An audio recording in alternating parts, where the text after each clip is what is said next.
On va parler d'avenir ensemble, mais je veux quand même revenir un peu sur le passé, le moratoire de 2022 qui a été annoncé à la dernière minute et qui a bien sûr mis vos membres dans un sacré pétrin.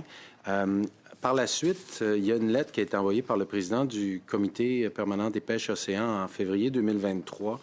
Et dans cette lettre-là, on proposait à la ministre des Pêches de l'époque que lorsqu'on ordonne la fermeture totale d'une pêche, que Pêche et Océan négocie un ensemble de mesures d'indemnisation financière ou d'autres aides équivalentes pour les pêcheurs dont les revenus dépendent entièrement de cette pêche. Est-ce que vous et vos pêcheurs et le regroupement a été contactés depuis 2023 pour envisager une telle compensation financière? Non, on a été complètement ignorés. Et vous avez eu quand même des rencontres récemment avec des directeurs régionaux de Pêche Océan? Oui, effectivement, mais comme qu'ils nous disent, c'est seulement des porteurs de messages. OK. Donc, ils ne prennent aucune décision, ils mènent ça plus haut, puis ils nous reviennent avec des réponses. Il n'y a jamais eu aucune ouverture, donc, pour une compensation financière? Non, jamais. Et aujourd'hui, vous dites, on va parler du macro, mais vous dites, donc, votre flottille devrait être priorisée dans l'ouverture de nouvelles pêches émergentes. Qu'est-ce que vous voulez dire par là? Dire, on mérite de pêcher. Ces pêcheurs-là méritent de pêcher. On a été tassés pour pratiquement rien. On ne sait pas pourquoi. C'est sûr et certain que s'il y a des possibilités de remettre ces pêcheurs-là sur l'eau, ils sont déjà prêts. Les bateaux sont là. C'est des jobs qu'on a perdus dans une région qui est déjà très pauvre. Fait qu'on va tout faire pour récupérer ces emplois-là. C'est ça. Donc, et comment, quel est l'état de vos membres? Comment ils vont? 5 ans sans salaire, 5 ans sans revenus dans une entreprise, disons que tout est à rebâtir. Ils ont perdu leur équipage, ils ont perdu leur expertise d'hommes de pont qui travaillent avec des filets que je vous dis que c'est très dangereux. C'est le bout de la pêche le plus dangereux, c'est de travailler avec des filets. Donc, ça va être de recommencer au début, c'est plate, mais on n'a pas... Si on ne revient pas sur l'eau, on perd l'expertise aussi d'un jour si la pêche réouvre. Qui c'est qui va pêcher avec des filets? Qui c'est qui va pêcher?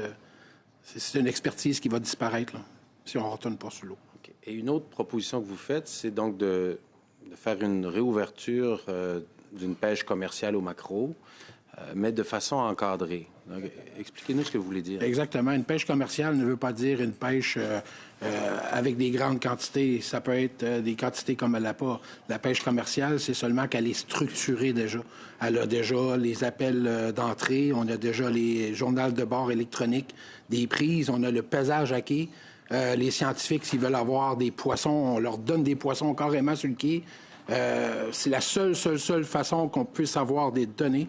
C'est par la pêche commerciale. Ça ne veut pas dire pêcher à outrance, puis avoir des grosses quantités commerciales. Pour le gouvernement, c'est un autre type de pêche, mais c'est la seule pêche qui amène des données scientifiques. La pêche à l'appât, vous pouvez questionner qui vous voudrez. Vous n'avez jamais eu de données scientifiques l'année passée sur la pêche à l'appât.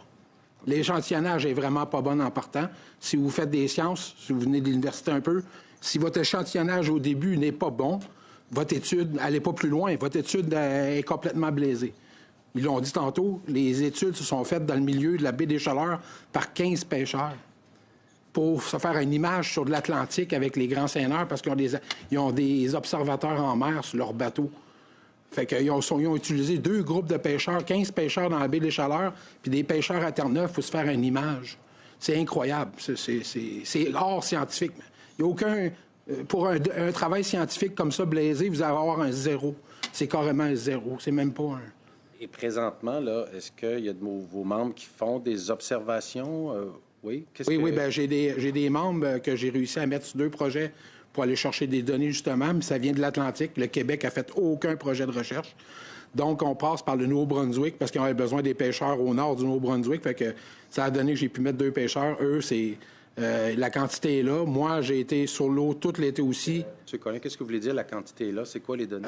Nous, avec nos outils, nos sondeurs, tout, on est habilité à avoir le maquereau. Puis présentement, on sort du quai. On n'a pas besoin d'aller nulle part. N'importe quel quai, vous pouvez choisir n'importe quelle heure, n'importe quel temps, n'importe quel quai.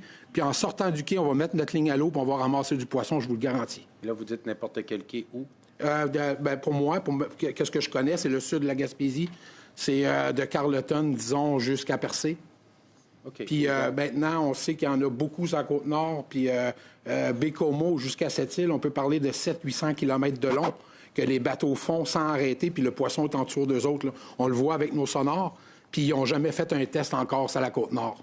Mais ce qu'on sent, c'est que du côté du MPO, il y a des réticences. Il y a de leur côté une opinion que la ressource n'est pas au niveau où on peut reprendre. Mais donc, vous dites pêche commerciale encadrée. Expliquez-nous quand vous dites on devrait utiliser filet maillant, on devrait utiliser hameçon. En quoi ça pourrait peut-être rassurer les scientifiques? C'est écologique. C'est tout ce que vous pouvez penser qui est le plus protecteur de la ressource. C'est le poisson qui vient mordre à l'hameçon.